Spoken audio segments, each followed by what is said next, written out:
एक गांव में अमन अपनी पत्नी प्रिया के साथ रहता था। वह मिट्टी के बर्तनों का व्यापार करता था। एक दिन वह अपने बर्तन बेचने के लिए बाजार आता है। बर्तन ले लो, सुंदर और मजबूत बर्तन, सस्ते दामों में। अमन बहुत देर से आवाज लगा रहा था। थोड़ी देर बाद एक धनी व्यक्ति की नजर उस बर्तन वाले पर पड़ी। यह तो देखने में मूर्ख लग रहा है, इसे तो आसानी से ठगा जा सकता है। वैसे भी इसकी शक्ल से ही समझ आ रहा है कि यह भोला और साधारण इंसान है। यह सोचकर वो धनी व्यक्ति अमन के पास पहुंचकर बोला, अरे ओ बर्तन वाले, क्या तुम मुझे सारे बर्तन बेचोगे? जी बिल्कुल बेचूंगा हुजूर, लेकिन सारे बर्तनों की कीमत क्या देंगे साहब? तुम ये बताओ, क्या कीमत चाहते हो? हुजूर, आप 3 सोने के सिक्के दे दीजिए। सौदा तो महंगा है, लेकिन क्या हुजूर? देखो, बात यह है कि तुम्हारे ये बर्तन जिस हालत में हैं, तुम उसी हालत में बेचोगे, तभी मैं इन सारे बर्तनों को खरीद पाऊंगा। इसमें कौन सी बड़ी बात है हुजूर, बेच दूंगा। भला इसमें मुझे क्या एतराज हो सकता है? अमन तुरंत मान गया। तब तो ठीक है, ये लो 3 सोने के सिक्के, और हाँ, अपने घोड़े को लेकर जल्दी से मेरे पीछे पीछे चलो। जी ठीक है हुजूर, चलिए। बहुत खुश होकर सोच रहा था कि आज तो कमाई बहुत अच्छी हो गई है। कम समय में सारे बर्तन एक साथ बिक गए। अमन यही सोचते हुए धनी सेठ जी के पीछे पीछे चला जा रहा था। कुछ देर बाद धनी सेठ जी अमन को लेकर अपने घर पहुंचा। सुनो, बर्तन की बोरियां यहीं छोड़ दो और तुम जाओ। अरे ओ बर्तन वाले, रुक जाओ, ये तुम क्या कर रहे हो? हुजूर, मैं तो घोड़े से सामान उतार रहा था ताकि घोड़े को ले जा सकूं। अरे बेवकूफ, क्या तुझे मेरी शर्त याद नहीं है जो तूने बर्तन बेचते समय मुझसे मंजूर की थी? कैसी शर्त हुजूर? मैं कुछ समझा नहीं। मैंने तो आपको 3 सोने के सिक्के के बदले सारे बर्तन बेच दिए थे। अरे मूर्ख आदमी, सारी बोरियां ही नहीं, बल्कि सिक्के के बदले तूने मुझे अपना घोड़ा भी बेचा है। क्या तूने इस शर्त पर बर्तन बेचना स्वीकार नहीं किया था कि बोरियां जिस हालत में हैं, उसी हालत में बेचेगा? सेठ जी की बात सुनकर अमन के होश उड़ गए। उसे कुछ भी समझ नहीं आ रहा था। हुजूर, आप यह क्या कह रहे हैं? यह तो अन्याय है। अरे जा, शर्त के मुताबिक अब यह घोड़ा मेरा है।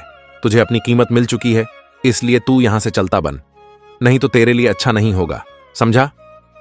नहीं नहीं, ऐसा मत कहिए हुजूर। मैं गरीब आदमी हूँ, मेरे पास सिवाय इस घोड़े के कुछ नहीं है, और मैं अपने इस घोड़े से बहुत प्रेम करता हूँ। मैं बर्बाद हो जाऊंगा हुजूर, ऐसा मत करिए। अमन बहुत गिड़गिड़ाया, लेकिन धनी सेठ जी ने उसकी एक न सुनी, बल्कि उसने आसपास के लोगों को भी इकट्ठा कर लिया। अरे भाइयों, देखो देखो तो इस बर्तन वाले की चालाकी। पहले सौदा किया, अब अपनी बात से मुकर रहा है और विवाद कर रहा है। क्या इसे माफ करना चाहिए? तभी भीड़ में से एक आदमी बोलता है, नहीं नहीं, बिल्कुल नहीं, इसे बिल्कुल माफ नहीं करना चाहिए। लोगों के कहने पर धनी सेठ जी ने अमन को उस गांव के मुखिया के पास ले गया। मुखिया का ससुराल जिस गांव में थी, उसी गांव में वह धनी सेठ जी भी रहा करता था। इस हिसाब से गांव के नाते वो धनी सेठ जी मुखिया का ससुराल का हो गया, और मुखिया उसे पहचानता भी था। फिर सेठ जी ने मुखिया को सारा किस्सा सुनाया। सारी बात सुनकर मुखिया ने अपने ससुराल के धनी सेठ जी के पक्ष में ही फैसला सुनाया। तमाम सबूत और गवाहों को मद्देनजर रखते हुए मेरा फैसला इस नतीजे पर पहुंचा है कि बर्तन वाले को अपने सामान की पूरी कीमत मिल चुकी है और उसने ग्राहक की शर्त स्वीकार की थी, इसलिए दोष इसी का है। अब बर्तन वाला बर्तनों की बोरियां सहित घोड़े को सेठ जी के यहाँ छोड़कर चला जाए। मुखिया ने अपने सेठ जी के पक्ष में यह फैसला सुनाया। बेचारे अमन को यहाँ भी न्याय नहीं मिला। बेचारा अमन अपनी खराब किस्मत पर आंसू बहाता हुआ घर की ओर चल दिया। जब वो अपने घर पहुंचा तो उसकी आंखों में आंसू थे। क्या हुआ जी? ये तुम्हारी आंखों में आंसू कैसे? सब ठीक तो है ना? क्या बताऊं भाग्यवान, हमारे तो भाग्य ही फूटे हैं। वैसे भी मेरे पास कुछ नहीं था।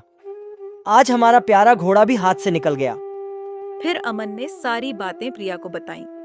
सारी बात सुनकर प्रिया ने अपने पति की हिम्मत बढ़ाते हुए कहा, तुम जरा भी चिंतित मत हो जी, सब ठीक हो जाएगा। भगवान के घर में देर जरूर है, लेकिन अंधेर नहीं है।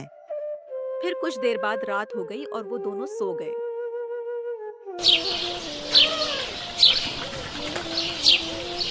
लेकिन अगले दिन अमन की तबीयत बहुत खराब हो जाती है। अपने पति की हालत देखकर प्रिया बोली, सुनो जी, तुम्हारी तबीयत ठीक नहीं है, इसीलिए आज मैं बाजार जा रही हूँ। शायद मेरी किस्मत तुमसे अच्छी निकले और मैं बर्तन अच्छी कीमत पर बेच सकूं। जैसा तुम ठीक समझो, भाग्यवान जाओ, मैं तुम्हारा इंतजार करूंगा। अमन की पत्नी प्रिया ने घोड़े की पीठ पर बर्तनों की बोरी लादी और बाजार की ओर रवाना हो गई। प्रिया मन ही मन सोचने लगी, यदि वह बेईमान धनी मुझे मिल गया तो मैं उसे छठी का दूध याद दिला दूंगी। बर्तन ले लो, सस्ते में बर्तन, बर्तन ले लो। उस रोज भी वही धनी सेठ जी किसी को ठगने के विचार से बाजार आया। उसने बर्तन बेच रही प्रिया की ओर देखा। वाह भगवान, आज फिर से एक शिकार मेरे लिए भेज दिया। कल उस मूर्ख बर्तन वाले से उसके घोड़े को लूट लिया था, आज भी बर्तन की बोरी के साथ पूरा घोड़ा मिल जाएगा। इतना सोचकर धनी सेठ जी अमन की पत्नी प्रिया के पास पहुंचा। क्या भाव लगाया? ज्यादा कुछ नहीं, आप मात्र चांदी के 3 सिक्के दे दीजिए हुजूर। सौदा तो महंगा है। सौदा तो 4 सिक्कों में भी आपको महंगा नहीं पड़ेगा हुजूर, क्योंकि बर्तन बिल्कुल शुद्ध है। मंजूर हो तो बोलिए, क्या सोचने लगे हुजूर? जल्दी बताइए, वरना मैं किसी दूसरे ग्राहक को आवाज दूंगी। मुझे 3 सिक्कों में सौदा मंजूर है, लेकिन यह बोरी जिस हालत में है उसी हालत में तुम्हें मुझको बेचनी होगी। क्या तुम्हें मंजूर है? धनी सेठ जी की बात सुनकर चतुर प्रिया चौंक उठी। प्रिया मन ही मन सोचने लगी, अच्छा, तो यह वही बेईमान धनी सेठ जी है। आज इसकी खैर नहीं, आज इससे ऐसा बदला लूंगी कि जीवन भर याद रखेगा। प्रिया ऐसा सोच ही रही थी कि तभी धनी सेठ जी बोल पड़ा। अरे ओ बर्तन वाली, जवाब जल्दी दो, मेरे पास फालतू वक्त नहीं है। ठीक है हुजूर, बेच दूंगी, लेकिन मेरी भी एक शर्त है। आप मुझे पैसे उसी हालत में देंगे जिसमें वो होंगे।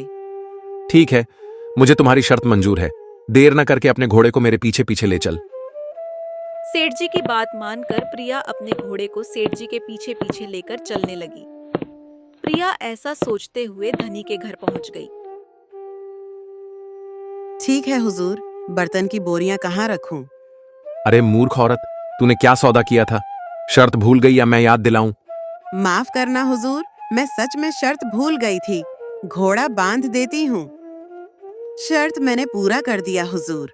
लाइए, अब मुझे मेरी शर्त के अनुसार कीमत दे दीजिए। जरूर जरूर, लो संभालो अपने सौदे की कीमत।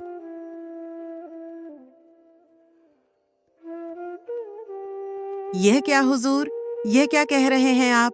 सौदे और शर्त के हिसाब से बर्तन की बोरियां जिस हालत में थीं, उसी हालत में आपने खरीदी, पर बोरियों के साथ साथ मेरा घोड़ा भी आपको मिल गया।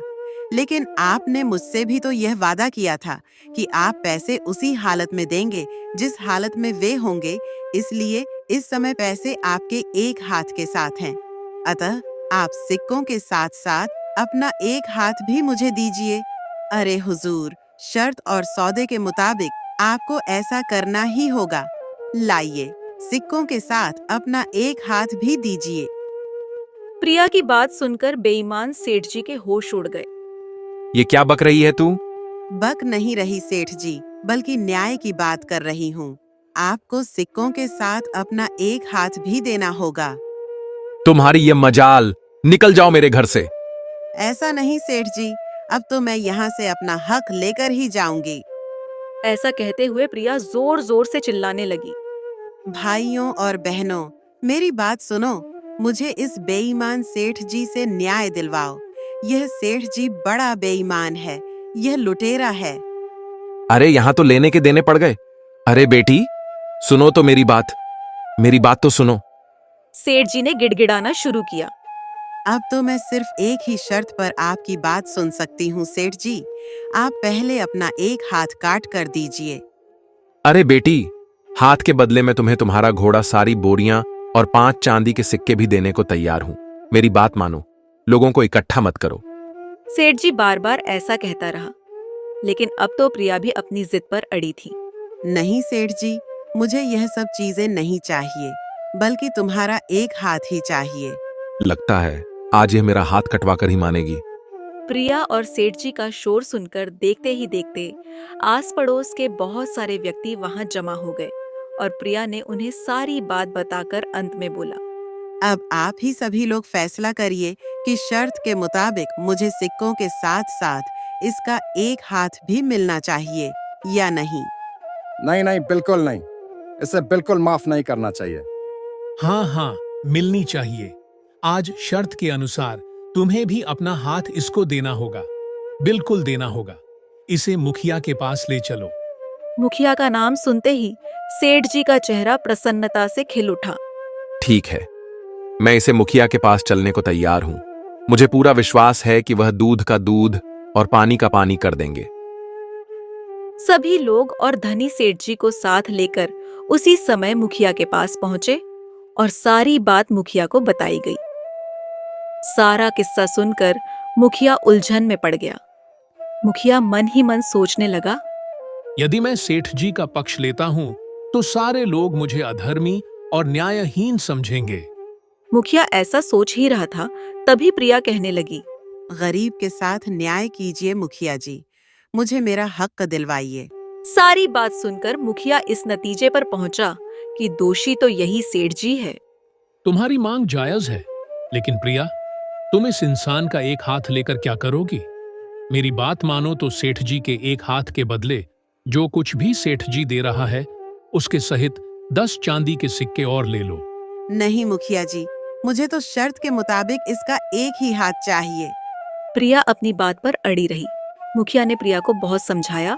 तब प्रिया ने कहा, ठीक है मुखिया जी, यदि आप कहते हैं तो मैं 100 सोने के सिक्कों के बदले अपना दावा वापस ले सकती हूँ। 100 सोने के सिक्के? मैं इसकी यह मांग स्वीकार नहीं कर सकता। यह कीमत बहुत ज्यादा है।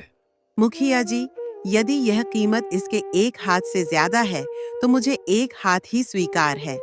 कृपया आप देर न करें, इसका एक हाथ काट कर मुझे दिलवाइए।